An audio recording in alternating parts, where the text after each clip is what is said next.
My dad had the best Tarzan call. I really only remember hearing it one time, but there was probably more than that. But I remember being down in Brown County State Park in southern Indiana in the hills, and all of a sudden he just lets it rip, and it was awesome. So loud and powerful. And later when I would watch the Tarzan TV shows or movies, I'd look forward to hearing that Tarzan yell, and none of them could live up to what my dad did. We are tuned in to Fitness and Consciousness. Today's episode is called Tea in a Tree with Tarzan. What is it about Tarzan that makes us look into our primal selves? And it's like this wordless state that we get into when we're climbing trees and having these experiences in nature. And we like to think that maybe we can communicate with the animals, and we like to think that we can survive in the jungle just on our own, just barefoot, loincloth, and a couple animal friends, and we'd be cool. Sometimes Tarzan had to fight the lions too, didn't he? For some reason, those lions he had a hard time connecting with. They weren't feeling his love, I guess. So he had to kill some lions sometimes. And we'd like to think we could do that too. If we were attacked by a lion, I think I'd be all right. I think I could choke them out. What is it about climbing trees? And today I was climbing trees. I like to go to, it's called Crown Hill Cemetery in Indianapolis, and it was a real nice day today, just like perfect 70 degrees and sunny. And I was walking around, and when I first started walking, I parked the Jeep and I started walking, take a few steps, take my shirt off, take a couple more steps, take my shoes off. And I'm walking barefoot on the cemetery grounds, and there's a lot of woods in this cemetery, a lot of trees, and it's really big. I think it's like the 12th or 13th or so largest cemetery in the country. It's old, and so I get to walking, and I saw like just this squirrel like run around a tree. I just saw just like a little glimpse. And so I got closer, and I'm walking around, and the squirrel must have been walking around, staying the opposite side as me. And finally, I got closer, and I'm just talking to this squirrel for a minute, not too far away. And I start to walk away, and this girl stops in her SUV and asks if I saw any loose dogs. And she said that, I was like, she called it an ugly brown dog got loose. And I said, no, I haven't, but I'll be here for a while. So if you want to give me your number, I'll call you if I see him. And so she gave me her number, and I wonder if the dog run away, 'cause she thinks this dog is an ugly brown dog. And I wonder if maybe once the dog is missing for a while, maybe she doesn't think of the dog as ugly anymore. And why would how's a dog ugly? Does that even make sense? So I get to walking a little bit more, and I see this grave, and it has some Matchbox cars on the top of it. And so I walk a little bit closer, and I see some Matchbox cars on the ground, and I put them back on. There was a stuffed animal frog.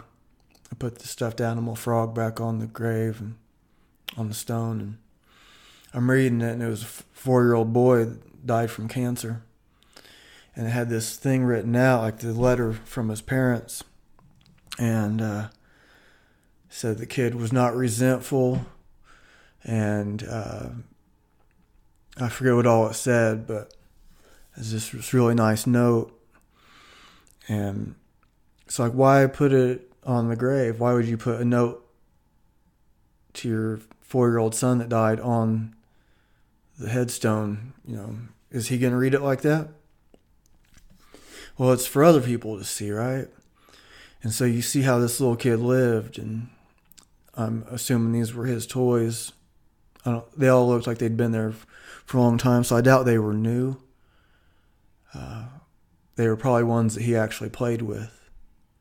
Some of them, like the wheel came off and the wheel's on the ground, so I put the wheel up there too. And so I used to play like Crash Up Derby when I was a kid with my cars, so maybe that's what was going on. So I put the broken wheel up there, and there's like a little stone circle thing with looked like somebody made.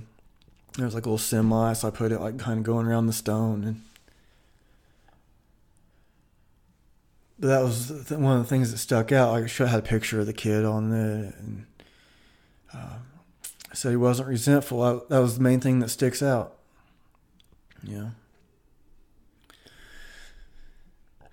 So I get to walk in a little while and more, and I get to this tree, and I'd climbed the tree before. This tree had a limb that branches off, and then it connects to another limb. I forget what that's called right now. But the first time I climbed that tree, I was,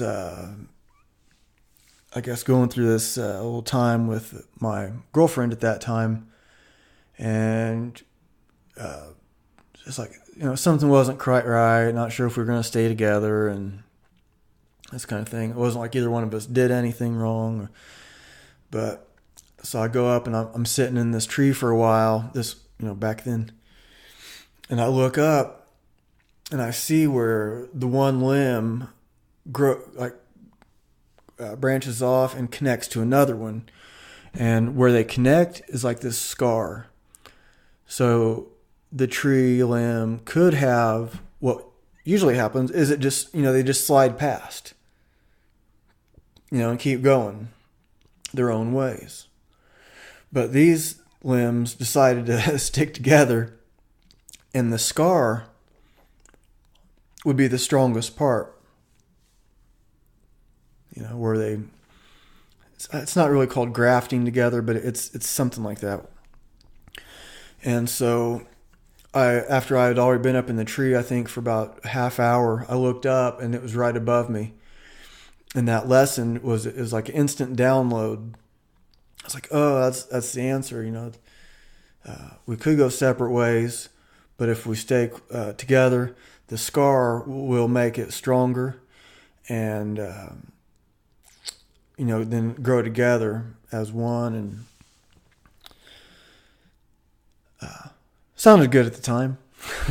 So I go back, I get home from that time. It was over a year and a half ago probably. And I write out an email. I knew it was going to take a while for me to get the words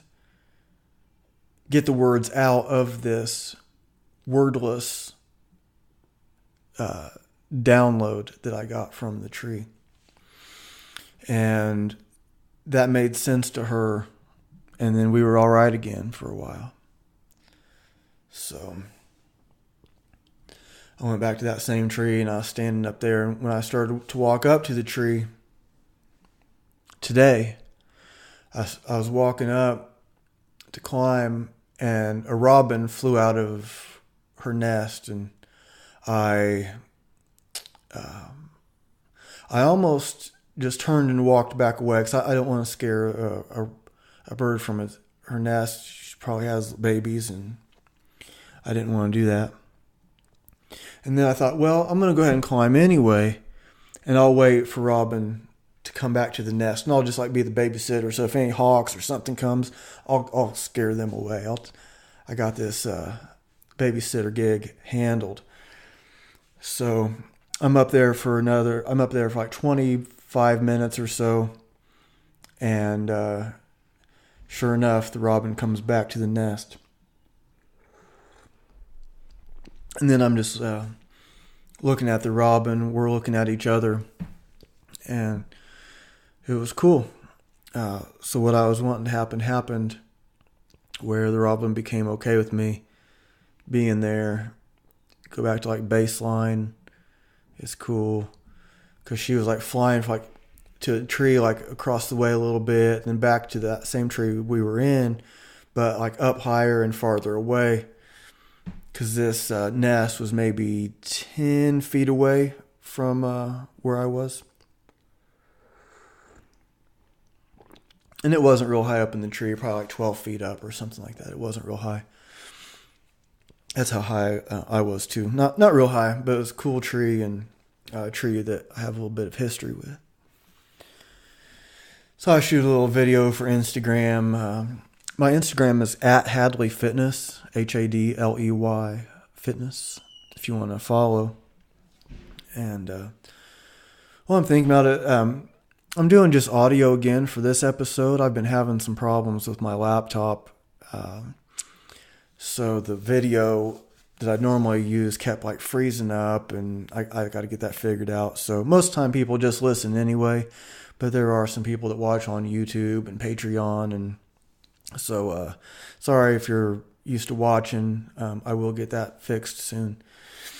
Anyway, so I get out of that tree, and I was glad to have that experience because like what I was wanting to happen happened, and the robin coming back. And then it's getting close. The cemetery closes at 5 o'clock, and it was maybe 4:30.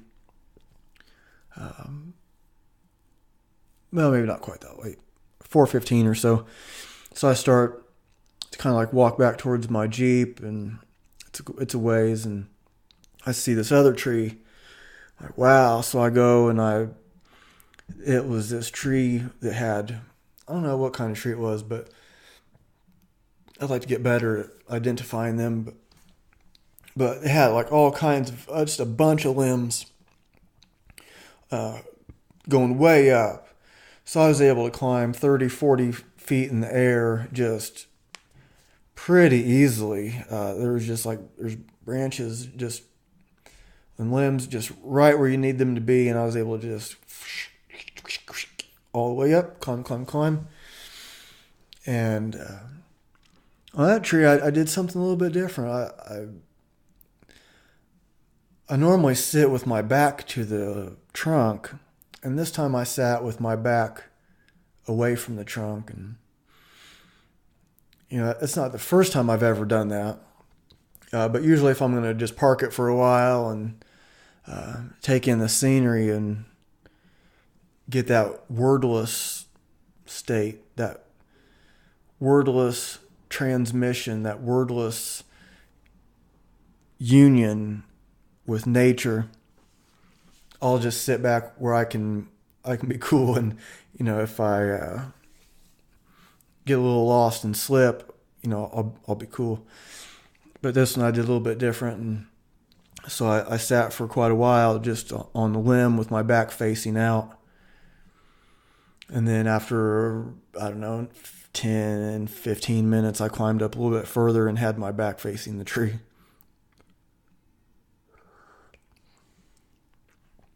Yeah. It was a really good one too. I'll go back to that one for sure.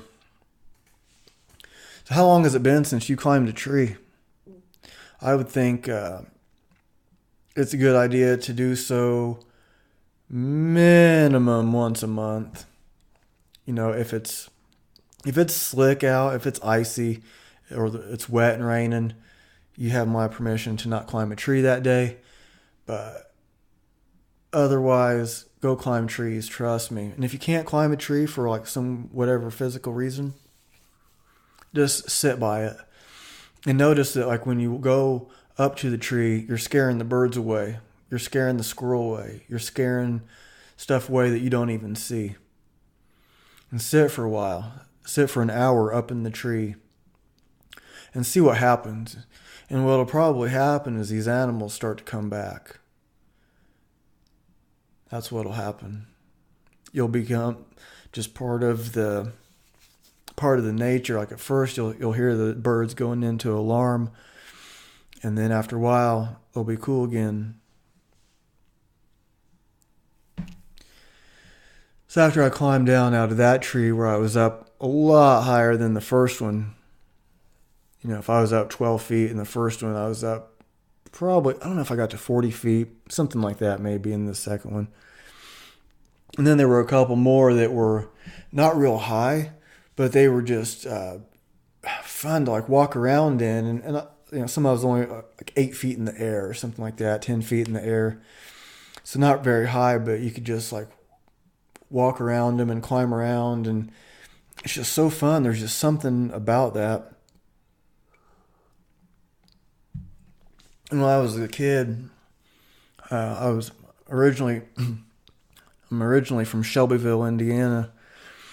It's like 20 miles southeast of Indianapolis, and I lived on Howard Street, and there was a tree in the front yard, and I'd climb, and I'd spend a lot of time up in that tree. And there was this limb. It seems like there's almost always a limb. Not every tree is real climbable, but man, sometimes there's those trees that just seem to be meant to have people up there sitting for a while. And this tree was like that. It had a good limb for just sitting and parking it, and you had the backrest, and you could just sit. And I'd bring my G.I. Joe guys up there, and some of the G.I. Joe guys had parachutes, and like they'd jump out of the tree, and so it was fun to play up there. And I don't know how much time I spent up in that tree, but it was a lot of time playing toys and just going up there by myself without anything. What is it about the kids that they want to climb trees? Like it's just in our nature. These primates that just like trees, and it's not like it's safer to be in a tree. Tarzan, he lives up in the trees, right? But is it safer? I mean, he's like, it shows him wrestling lions and stuff, but lion, they say, is king of the jungle, but lions aren't really in the jungle, are they? There's tigers in the jungle. But whatever. We can think it more metaphorically rather than scientifically. And back in like these early days of Tarzan, like a lot of the Westerners didn't even know what animals were out in the jungles. Who knows what else is there that we still don't know. But just like these mountain gorillas and stuff were just discovered by Westerners. God, man, I was just listening to it on Joe Rogan, was talking about it, I think, with Graham Hancock. Like 80 years ago, 100 years ago maybe? And so Tarzan came out, like I was watching Tarzan show today from 1935.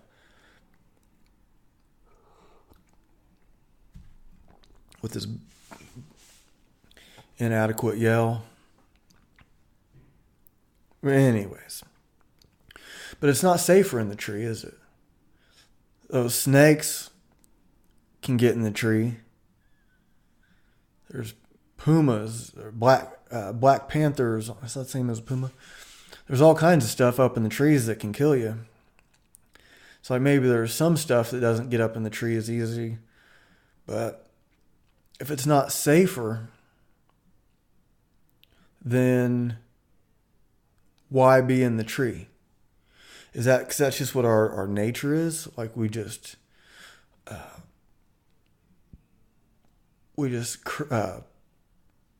have that. It's just in our nature to climb. And there's something about the climb where you get to that wordless state. 'Cause if you're climbing and you're thinking, oh, my credit card bill's due tomorrow, you could slip. But all you're thinking about is where you're going to grab, where you're going to step. And you're in the zone, you're in the moment. And there's, sometimes I don't have my phone out the whole time, but I'll take a little video. I'll take some pictures because I want to share this experience because I want other people to do the same thing. I want people to be inspired to go out and climb a tree. And I think trees would like us to climb them. But it's just something that gets us to that part where we can just sit and look. And I promise you, sit up there for an hour. Just be still for an hour. And things will happen. And then if nothing happens, if you don't notice anything,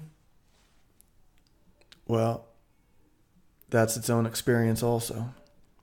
But keep going, and you can't expect to have peak experiences all the time. Or you can learn how to live like almost in a peak experience. And then your peaks will be even higher when you have them. Like last week with the owl. Was it last week? Week before? I was out with Joey and had that owl experience. So you can't expect every time to be a peak experience. But yeah. So when I was teaching these classes, I still train people, but I'm not teaching actual like group classes at the moment. But I was teaching kids classes, and sometimes during the kids classes, we'd go out and we'd climb trees. We'd run through the woods, and sometimes just walk through the woods and notice what's around. And like one of the girls and her brother, they found some mulberries, and they knew that you could eat mulberries. So part of the class were out in the woods eating mulberries. That's when I'm teaching people. It's like I'm not just trying to get your biceps a little bigger or get your squat numbers up. Yeah, those are both okay. There's nothing wrong with bigger biceps and higher squat numbers. But that's not what I'm all about. And so when I'm sharing what I do, I try to do it as authentically as I can. And nobody is better at being me than me. I have a partner with my gym, Valery Fedorenko. He's world champion, kettlebell lifter. I've gotten some lessons from him, work out with him. We haven't even known each other very long, but it's really cool to learn from him. And I will do his way. I'll try to do it exactly how he says. And I'm also not trying to do just that. I'm not trying to be just not as good as he is at the stuff that he does. I want to learn what he does. I want to learn everything he knows about kettlebell lifting, programming, everything. It's such a cool thing that we have going on where I can learn from somebody that's arguably the best ever. So when he says this is how you do it, that's exactly how I'm trying to do it. And a lot of the stuff, it's not a lot different than what was doing, but it's just like, tweaking some technique stuff. And then I like to do my own thing too. I like to be experimental and discover new things. And, some stuff is worth keeping, some stuff isn't. I was playing around today, and like a lot of what I was doing was I started off with like deadlifts and presses. Okay, so deadlift, it's not this big experiment, or are these good or not? Yeah, this is something people have been doing, and it doesn't get much more functional of an exercise than picking something up. And then presses, and I think that's the next logical thing to do with a weight. First you pick it up, and then you put it over your head. I think those are very logical. So anyways, I was playing around with that, but what got me on that subject? Oh, doing things our way, doing things my own way. So when I'm teaching, I'm not trying to get people to be just like me. I'm teaching my way. Because if I was trying to do it anybody else's, I wouldn't be as good.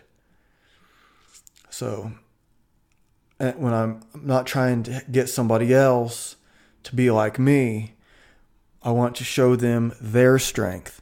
So here's the fundamentals. Here's where I experiment. And even when I was teaching the kids class, there was a 7-year-old, and we would get to the part where we would do freestyle. I call my style freestyle kettlebell training. I do that on purpose. I don't know that you could even trademark it, because freestyle is maybe a description rather than a name, and I don't know. But I haven't even looked into it. That's what I call it, freestyle kettlebell training. It's super technical. It doesn't mean just anything, but it means a solid foundation and then experiment on top of it. Okay. And there was a 7-year-old coming up with moves I thought were pretty cool. And a 10-year-old doing something he was calling like a spider, where he would like snatch the kettlebell, and instead of bringing it down in front, he would like turn around, like we would do, like if you do like figure eights between your legs. I'm not going to get too technical on this stuff here, but he was doing some stuff I haven't ever seen before, and I thought it was pretty cool. He's 10 years old, and it wasn't what I taught him. It was a variation of what I taught him, a variation and a combination of what I taught him. So I taught him two different things, the snatch and the figure eight, and he blended them together in something I've never done before. And yeah. So I try to show people their own strength and try to get kids to learn real technique. This is something that the top trainers in the world can look at you and say, yes, you're doing it right. And then be creative too. You know, there's room for that. Sometimes when I'd be teaching the kids, I would teach them how to make fire. And they would sometimes shave, whittle their own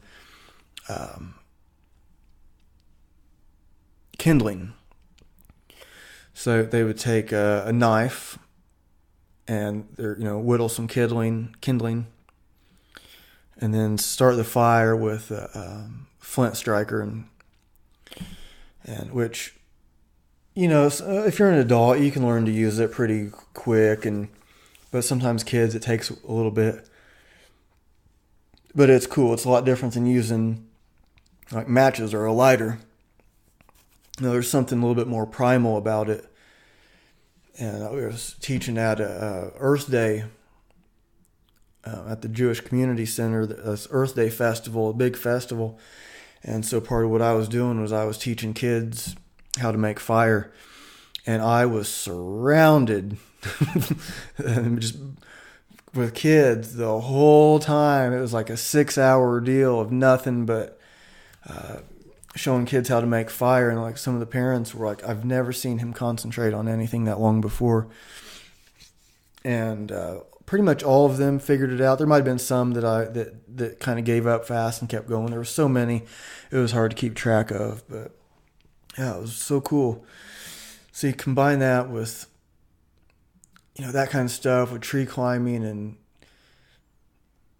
but then we get to the tea with Tarzan. So normally I drink coffee when I do my podcast, and I drink it out of my dad's old mug. So again, my dad died in 2005, and I don't know how long he had that mug, but it was for a long time. And it was always like sitting out on the counter. And so, but now I'm drinking some tea. It's this Bengal spice tea, and I'm drinking it out of a mug that my mom got me when she was in Aschaffenburg. It's in Germany. That's where she's from originally. And she had knee surgery last Monday, 7 days ago. And the knee surgery went okay, and there were some complications afterwards that were pretty rough. So I thought I would drink out of the mug she got me today. And then I knew I was going to call this show Tea in a Tree with Tarzan. And so I'm drinking this tea out of this mug.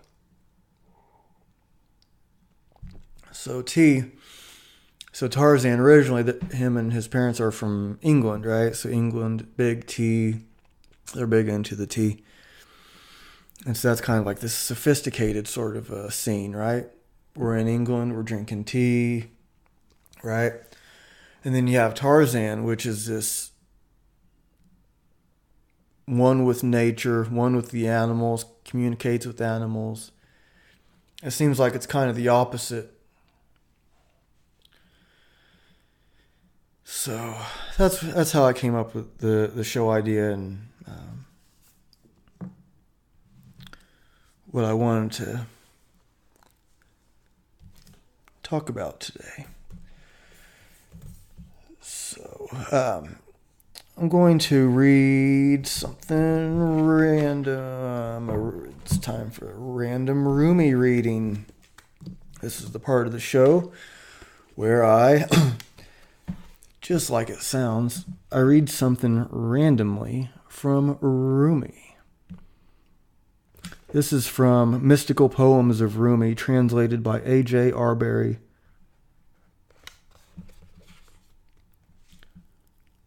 God has written around the cheek of the beloved the inscription, "Therefore take heed of him, you who have eyes. Since love devours men, it is necessary for a man to make himself a morsel before man devouring love. You are a sour morsel and a very long digesting. The saint is a sweet morsel, easy to digest. Do you break the morsel you are? Because that mouth is narrow. Even 3 elephants would not devour you, save at 3 gulps. In face of your greed, the elephant itself is a morsel. You are like the abibil, Ababil, birds which made the elephant their prey. You are born of non-entity. Come after a long famine. To you, fattened bird as food, and serpent and snake are the same. Like that. You were born of non-entity. Come after a long famine. To you, fattened bird as food, and serpent and snake are the same. You have come to a hot cauldron. Now you burn your mouth. Now you blacken your clothes and lips and turban. With nothing you are sated, like the belly of hell, save perchance the Almighty Creator sets his foot on you. Even as he sets his foot on the head of hell, and hell proclaims, "Enough, I am full, lift up your foot." God satiates the eye of the saints and the elect, for they are delivered from self and from greed, from this carrion. No greed remains in them for knowledge and science, no desire for paradise. The lion rider does not seek for ass or camel. Silence, were I to count his gifts and donations, resurrection day itself would become giddy and confounded at the tally. Come, pride of Tabriz, true Shams al-Din, the sun in the spinning skies is your humble slave. So these, when I say random, I literally just picked it up and opened it. I did not pick it up beforehand. Here's another one, same book. What pearl are you? For in no man's hand is the price of you. What does the world possess that is not your gift? Is there a worse punishment than his who lives exiled from your face? Do not punish your servant for all that he is unworthy of you. Every moment I would scatter my heart and soul in your dust. Dust be on the head of the soul that is not the dust of your feet.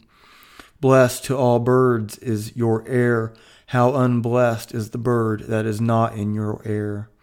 Amidst the billows of contingencies, even the master shall not escape by swimming if he is not familiar with you. The world has no permanence, and if it has, count it as perishing, since it is not intimate with your permanence. How happy is the king that is mated by your rook. How fair of presence is he who is never without your presence. I will not free from your blow, for every raw indeed is the heart that is not roasted in the fire of your trial. The heart that has not been knotted turns its face to place. From placelessness you drive it, saying, "Begone, this is no place for you." There is no end to your praise and praisers. What atom is there that is not reeling with your praise? As Nizami expresses in its verse, "Tyrannies it not, for I cannot endure your tyranny." I don't know that those have anything to do with what I'm talking about, but that's kind of the point of a random Rumi reading is, sometimes it's interesting if it makes sense. And I guess they kind of all do make sense a little bit, don't they? So I was at a cemetery today, right? Where I was climbing the trees. Here's another one that I just turned to. I just noticed the word. I just flipped some pages. On the day when you pass over my grave, bring to mind this terror and confusion of mine. Fill full of light that bottom of the tomb, O eye and lamp of my light.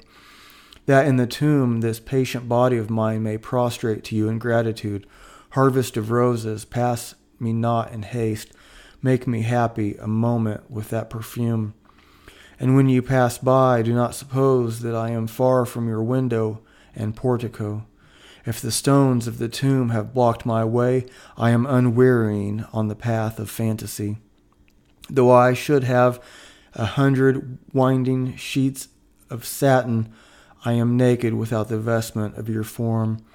I will emerge into the hall of your palace, and breaking a hole in the wall, perchance I am like an ant. I am your ant, you are Solomon. Not for one moment leave me without your presence. I have fallen silent. Do you speak the rest? For I am shunning henceforth my own speaking and listening. Shams-e Tabriz. I know I'm probably pronouncing that wrong. Do you invite me, since your invitation is my blast of the trumpet? Yeah, I probably have some of these pronunciations wrong with this old Persian stuff.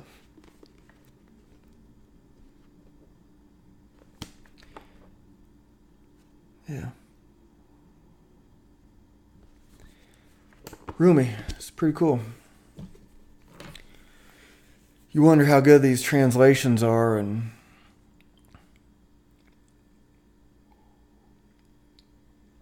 how well does it say what Rumi was trying to say. And can anyone say what they really mean? That's a tough one. So I do this podcast. This is episode 109, I think. And there's something that comes across in songs and poems, and someone that's a real wordsmith that can put these words together. All these words already, right? But someone can take these 5 words that you already know. You already know these words. Put them in a particular order, and it blows your mind. It silences your mind. You feel it. You get a feeling. Maybe it takes you back to your childhood. Maybe it makes you think of someone. Maybe it makes you get to that wordless state, that what comes after the silence. But in that silence is everything.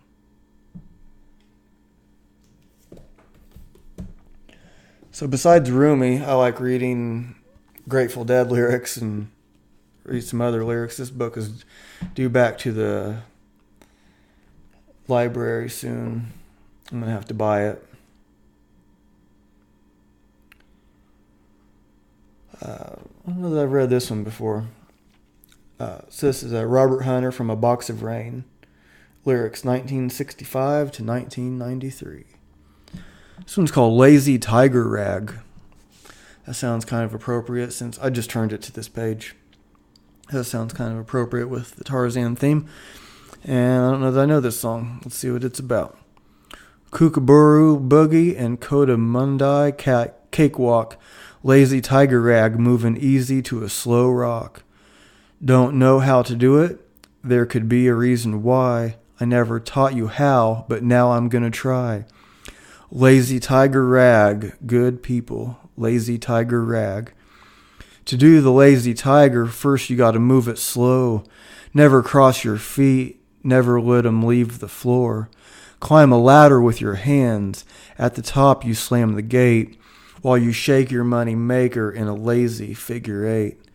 Lazy tiger rag, good people, look at that tiger go. Stationary ride, don't forget to crack the whip. Make the lazy tiger pick it up a little bit. When you got him moving, crack again and make him rip. Here's what you have to do if he gives you any lip. Step hard on his tail, make a lazy tiger moan. Only thing he want to do is lay around at home.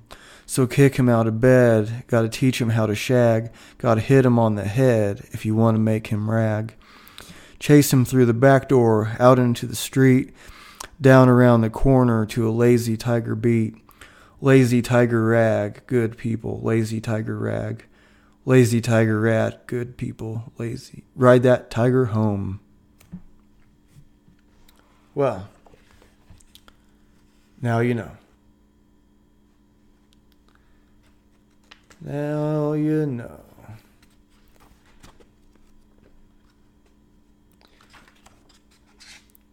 I'm going to have to buy this book. I think I say it in here on this show all the time how I think Robert Hunter is one of the best writers ever. And that includes the greats like Rumi and anyone else you could think of, really. That's what I think. And so with, like Rumi from, what was it, Rumi 800 years ago? And how do you even know what he was saying? So, and again, it's that wordless state. So is it the same? And I don't know. But it's a lot of words. And do you write? Do you write down your thoughts? Do you write down your dreams? Like the dreams you have when you're asleep and the dreams you have when you're awake. And when you think of a phrase, like, what is it that makes us like think of something clever in the moment that makes someone laugh? And if you have to explain the joke, it's not funny. But if you hit it at the right time, the people are laughing, and it's, so what is that?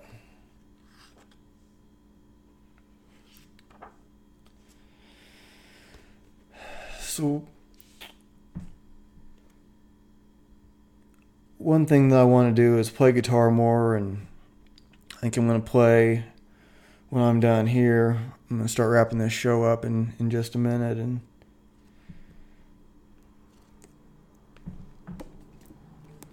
how do I help people get to that wordless state? How do I get myself there and get people thinking like it, or the wordless or the wordful state where you're able to like say the right words and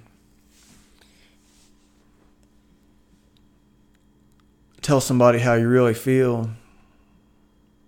Because it seems like even with people that we're closest to, there's still a lot of confusion. Sometimes it seems like there's even more confusion the better we know someone. We understand more things to be confused about, right? And so that makes us do things like climb trees and get messages from trees. Like, oh, this limb grew into another limb.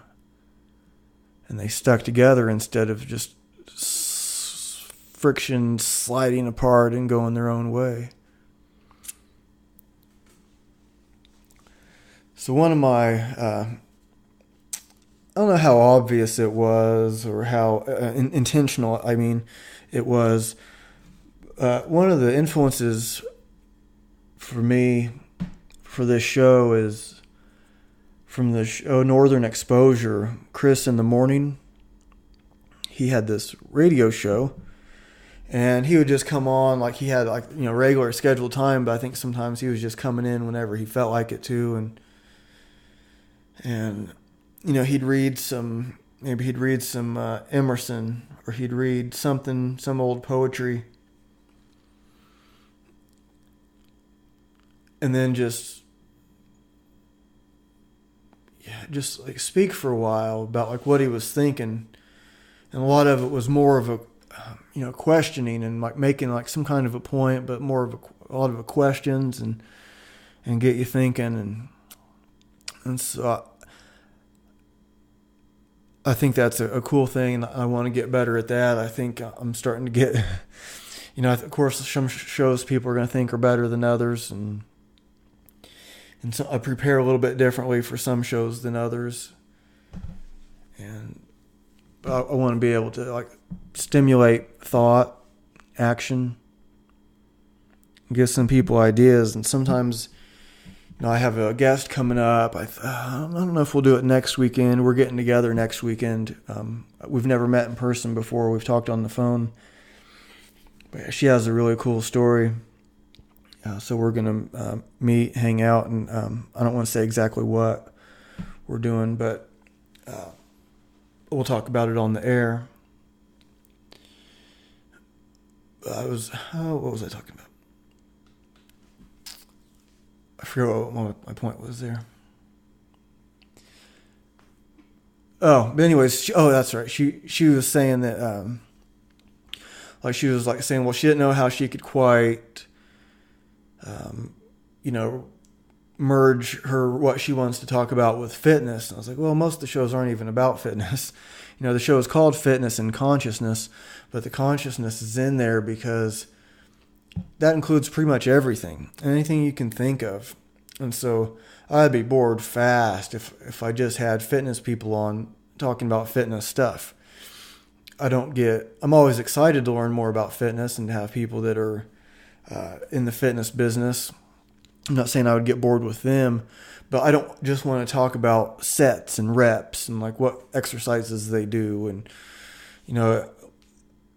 they come on and they have these other things to offer too. So you can learn a little bit more about like why they're in the business. So, and a lot of people have these interesting stories of why. And so my guest that's coming on, I'm pretty sure she'll be the next guest. I have 2 guests that I'm working with right now, but since I've had some problems with my laptop, it's kind of a thing. So I can't have the distance guest right now, just one in person. So anyways, that should be coming up within a week or 2. But I hope people are enjoying the show. People all over the world are listening. It really blows my mind. The show is doing really well, and I'm open to feedback. If you want to tell me what you think, you can send me an email. fitnessandconsciousness@gmail.com is the easiest one to remember. If you want to get a hold of me for training, you can use the same email. I am in Indianapolis. The gym's in Broad Ripple, South Broad Ripple. You can train with me in person, or we do online training, which I can't do right now because of my computer, but that's going to be fixed very, very soon. So I'm going to read one more. Let's read from the Prophet, Khalil Gibran. Let's do another random one. Flip through some pages and stop. And here we go. Then a woman said, "Speak to us of joy and sorrow." And he answered, "Your joy is your sorrow unmasked. And the selfsame well from which your laughter rises was oftentimes filled with your tears. And how else can it be? The deeper that sorrow carves into your being, the more joy you can contain. Is not the cup that holds your wine the very cup that was burned in the potter's oven? And is not the lute that soothes your spirit the very wood that was hollowed with knives? When you are joyous, look deep into your heart, and you shall find it is only which has given you sorrow that is giving you joy. When you are sorrowful, look again in your heart, and you shall see that in truth you are weeping for that which has been your delight. Some of you say, joy is greater than sorrow, and others say, nay, sorrow is the greater. But I say unto you, they are inseparable. Together they come, and when one sits alone with you at your board, remember that the other is asleep upon your bed. Verily, you are suspended like scales between your sorrow and your joy. Only when you are empty are you at standstill and balanced. When the treasure keeper lifts you to weigh his gold and his silver, needs must your joy or your sorrow rise or fall. Yeah, that dude could write. Yeah. Khalil Gibran. I read from this a lot. So I'm going to go ahead and wrap it up here. That writing actually reminded me of something else I was wanting to talk about. So I'll wrap it up with this quick little thing. And so I don't want to complain, but what that did was it just reminded me of one of the things I actually had written down to talk about. And so I've mentioned my laptop messing up, and so I can't do the video from my laptop. And I don't know quite why that is. I tried some different things. And my car, I took it to get the brakes fixed. I needed front brake pads, and I can do it myself, but my schedule is so crazy. I didn't want to mess with it, so I took it somewhere. I paid $90 for brake pads. All right, fine. I could have done it myself for like $25 or $30 or something like that for brake pads. But I didn't want to mess with it. I was just too busy. So I get the car back after hours. I just have them leave the key on my floor mat, and so I go to take off. I'm still in the parking lot, and the brake light comes on, and my pedal gets real spongy and almost goes to the floor. Like, God, you got to be kidding me. Like, I just paid to get this thing fixed, and the brake light was not on, and the pedal was not going to the floor when I took it there the day before. So I'm like, great. So I pull over, and I see that it's really low on fluid. So I add fluid. I didn't have very much with me, but I had more in my Jeep. I don't live very far from the place, so I drove home. I filled it up with fluid, drove it around a little bit, and it didn't really solve the problem. Like, God, great. So I had to work the next day, which was yesterday, Saturday. I had to wake up at 2 a.m. to get to work at 3, because I work at a factory early in the morning until the early afternoon, and then have clients in the afternoons and evenings. But so I worked from 3 a.m. to 9 a.m. Saturday morning, and I get home and I just get right in my car to go to the shop, because I didn't even go inside my place. And so I get there and I tell the guy what happened, and he's like, okay, well, I'm not sure if we'll be able to get you in today, but I'm like, what? I was here yesterday and I had this problem, and he basically could not possibly care less that I had a problem when I left there. I was like, can I talk to the manager? And he said, I am the manager. And I'm like, really? Because it doesn't seem like you are. And I was like, I've been coming here for 20 years. And he said, I've been here for 15 years. And I was like, I've never had a problem here before. I don't remember having a problem there before. But I was like, since I was here yesterday, he's like, and he's just looking at me like, I don't care. And so he's like, I might even just make you leave. I'm like, what? And, Cause I did say, well, you gave me back the car and it was fucked up. And he was like so offended that I used that word. And I wasn't like yelling or anything. I was just saying it matter of factly. And so he said, he's like, talking about making me leave. I'm thinking, you got to be kidding me. It's insane. So he's like, I'll go ahead and take your key, but I don't know if we're going to be able to get to it today. I'm like, great. So I go out to my car, or I go back out. I go outside and I call another place that does brakes. Told them about it, and so I ended up, they said they could pretty much get me right in. So I took it there, and they said that I had a leak in my fuel line, and it was nothing that the other place did. I guess it was just this, they showed it to me, and it was, I guess, this big coincidence. I just had another brake problem when I was leaving from getting my brakes fixed. Something else happened. Like, okay, well, fine.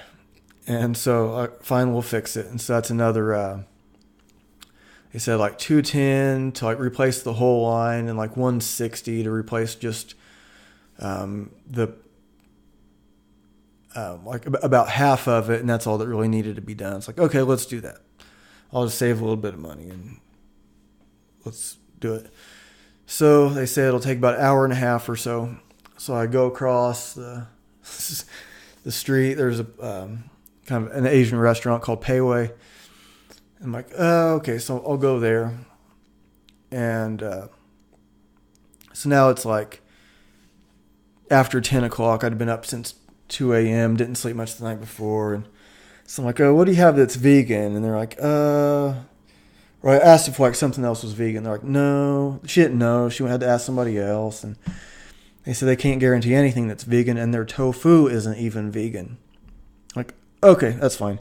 And it's raining. And I run to another restaurant. I just jog there. Fine, whatever. It wasn't raining that hard. It wasn't that big of a deal, but it is raining. It's kind of cool. I'm still in my dirty work clothes and a little frustrated about the whole situation. And so I jog to Panera Bread and I buy $9 vegan quinoa soup thing. And I can see on the sign that it only like 270 calories. I'm like, $9 for 270 calories? Like, whatever. So I get this tiny bowl of $9 soup. But I sit right by the fireplace. So the place was really crowded, and I did sit right by the fire, so it was really warm. And I'm drinking my tea, and I'm like just kind of messing around with my phone a little bit, and just sitting there and trying to enjoy my tea and be cool. And so it gets to be about 11:30 or about 12:30, the time when they said that my car would be about done, and so whatever it was. And so I'm like, they said they're just about to be wrapping it up. So I finished my tea and jogged back to the tire place. And I'm like, okay. And so it should be just about done. And another half hour goes by. Another hour goes by. Hour and a half goes by. I'm like, what is going on? And I can tell that something else is wrong. And I see them pull the car out, and I'm like, oh, cool. And then I see them pull it right back in. Like, oh, my God. And now it's getting to be like 2 o'clock, 2:30. So I've been up for over 12 hours. Like, my day is like, I'm over 12 hours into my day. 2:30, 2:45. I'm like, okay. So I go out, and I was like, so what's going on? And he's like, well, it needs a master cylinder. That's going to cost another couple $100. So another few $100. I don't even know. Another like few $100. So now I'm going to be out close to like $400. Another $400 on top of the $90 that I paid to get it fixed the first time before whatever happened made something else go wrong, which was the brake fluid leaking, which made the master cylinder go out. And this is all just happening in succession. Like, okay, because this stuff wasn't wrong the day before. You know, I took it in to get the brakes fixed the first time. Like, okay, fine. was like, man, I've had a lot of problems with this car, but I don't have a car payment. The car was a gift. And so I'm still, as far as like how much I'm paying for the car comparatively, I'm still doing really well with it. But still, this is frustrating stuff, right? So I'm like, okay, well, fine. And then they're like, well, but we can't find the part. It has to be ordered. None of the stores in town have one. Okay. So it's coming back on Monday. I'm like, okay. And I knew that, and so they're like, well, we'll give you the shop van. You can drive over the weekend. And I'm like, okay, that's cool. So they gave me this minivan to drive, and I have a Jeep to drive too. But so I'm like, okay, that's cool.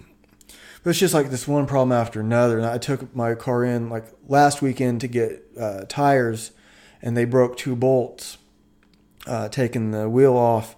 And then they said they couldn't find the bolts. So I paid $140, $440 something for 2 new tires, which was a good deal. I had 2 new tires there not too long ago. No problem. Happy with the service. Went back. They break 2 bolts. And then they say that the hub is not the original hub and that they can't find bolts to fit. And to buy a new hub, it's going to cost another $220. I said, there's no effing way I'm spending $220 because you can't find a couple bolts. I was like, find the bolts. And it's, the same thing. I've been working tons of hours, and I don't need this. Paying for Ubers to get around, to get to the shop and back, not to like drive around because I have a spare car. So car problems don't stress me out really bad because I have a spare, or I have 2. They're not really a spare. Anyways. So I just had that when I took it in before. I mean, so it's like almost seriously, like the last 5 times I've taken it somewhere, like 4 out of the last 5 times I've taken it somewhere, even to do something simple, something else ends up happening that costs me hundreds of dollars more. I'm like, all right, fine. So I don't say this to just like vent and complain. I'm getting somewhere here. And so my phone, I got a new phone. I bought it's the most expensive phone I ever bought. I paid about $200 for it, I think. Yeah, it was like $200. And I've only paid, the last phone I paid, the most expensive one was like about $80. I get Androids. I've never had, anything more than that. I was like, I'm just going to get this, one with the better camera. I'm going to be doing more videos for business and stuff. I want something a little bit nicer. Well, now the charger won't plug in all the way, and then it'll say like slow charging, and it says to use the charger that came with it, even though I am. And then like the headphone jack, you can't plug it in all the way. I don't know why, but like I tried to use my Square reader for taking a credit card, and it won't fit in all the way. I still have another phone that works, so I use that to take credit cards. But it's like I tried to charge my phone, and then I'll go back to look at it, and the cord came out a little bit, and it hasn't been charging, and so it's like this whole thing. And then the laptop, and it's got this thing. So it's like all these first world problems, right? So many people have it so much worse that they don't have a laptop to have problems. They don't have a car that has problems. They don't have a cell phone that has problems. They don't have any of that stuff. They're living almost like Tarzan does in the tree, right? A lot of people still living like that. Fewer and fewer all the time. But I don't let it get to me. I'm usually pretty good at staying cool. But when I have like the lack of sleep and I'm 13 hours into my day and I keep having more and more problems on top of the ones that was supposed to be fixed the day before, I start to get like a little bit cranky, but not too bad all in all. Like my mom, more importantly, to put things in perspective. So when she had her knee replacement, like the knee replacement went real well.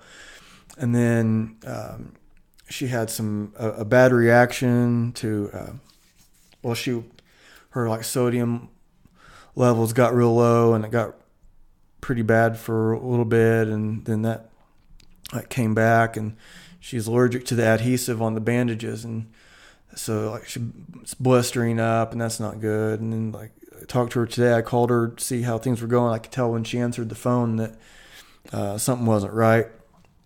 But so she had to be taken to the emergency room last night. She was nauseated and stuff, medication and stuff, these complications. So it's like, okay, knee surgery. Try to go in and get the knee surgery. Okay, it's fine. Well, then all these other things happen.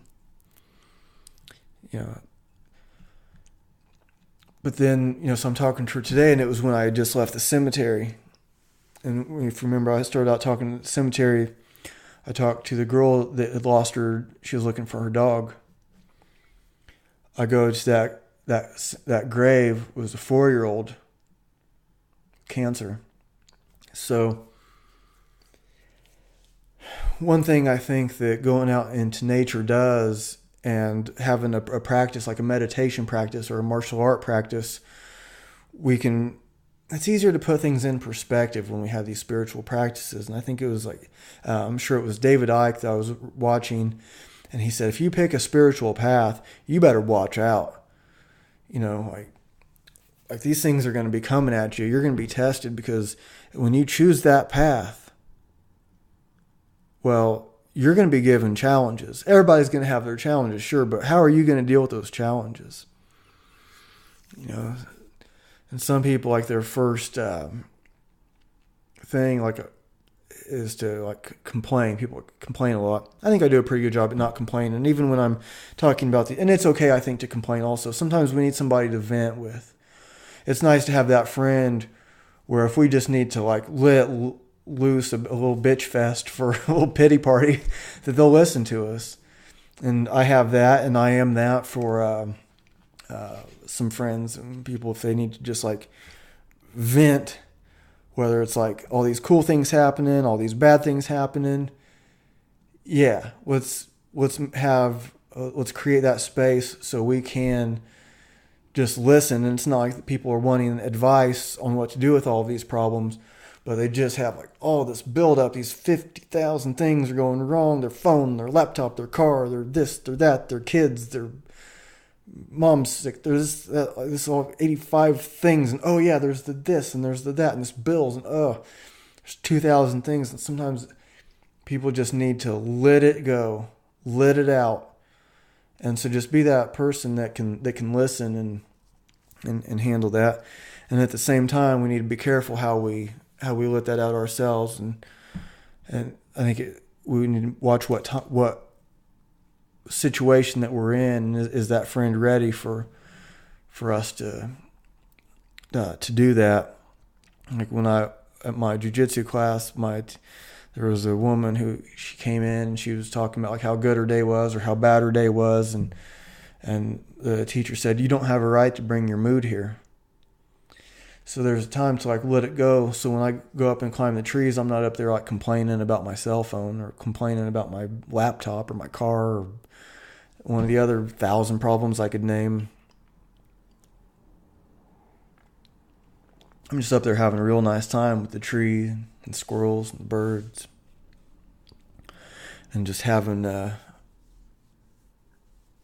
metaphorical tea in a tree with Tarzan. Thank you for tuning in. See you next time.